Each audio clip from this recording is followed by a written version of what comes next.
Hello guys, ഇന്നത്തെ recipe പുളിയിഞ്ചിയാണ്. അപ്പോൾ നമുക്ക് എങ്ങനെയാണ് ഉണ്ടാക്കുന്നതെന്ന് നോക്കാം.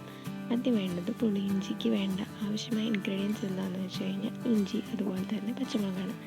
ഇഞ്ചി ആണെങ്കിൽ നന്നായിട്ട് അരിഞ്ഞ ശേഷം അതിൻ്റെ വെള്ളം കളഞ്ഞ് അതിൻ്റെ നീരില്ല അത് കളഞ്ഞിട്ട് നന്നായിട്ട് പിഴിഞ്ഞ് വെക്കണം. എന്നിട്ടൊരു തവയിലേക്ക് വെളിച്ചെണ്ണ വയ്ക്കുക.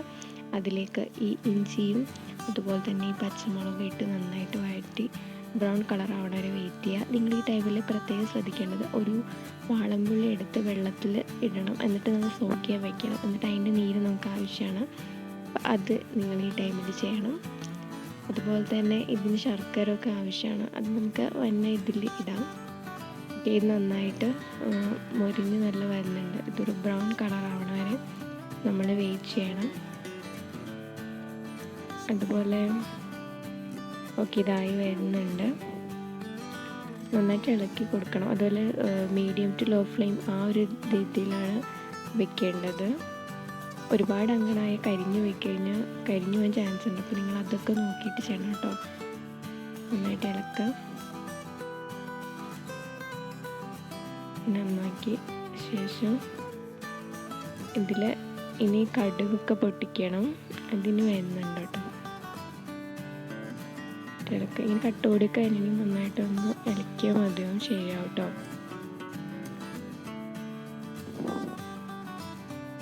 ഇനി നമുക്കിതിലേക്ക് കടുക് അതുപോലെ തന്നെ വറ്റൽമുളകൊക്കെ ആഡ് ചെയ്യണം. അത് ആദ്യം കുറച്ച് വെച്ചിട്ടുണ്ട്.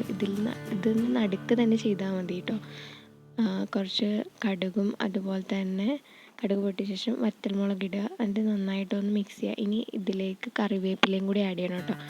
എന്നിട്ട് നന്നായിട്ട് മിക്സ് ചെയ്യുക.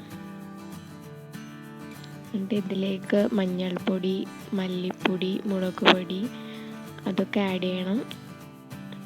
എന്നിട്ട് നന്നായിട്ടൊന്ന് ഒരു മസാലയൊക്കെ മൂത്ത ശേഷം ഇതിലേക്ക് നമുക്ക് പുളിവെള്ളം ഒഴിക്കാവുന്നതാണ്. നമ്മൾ നേരത്തെ എടുത്ത് വെച്ചില്ലേ, ആ പുളിവെള്ളം നമുക്ക് ഒഴിക്കാവുന്നതാണ്. അത് കഴിഞ്ഞ ശേഷമാണ് നമുക്ക് ഉപ്പൊക്കെ ആഡ് ചെയ്യാനുള്ളത്. അതുപോലെ ശർക്കരയും. ഇത് ആ മല്ലിപ്പൊടി അതുപോലെ മഞ്ഞൾപ്പൊടിയൊക്കെ ആഡ് ചെയ്യേണ്ടതാണ്.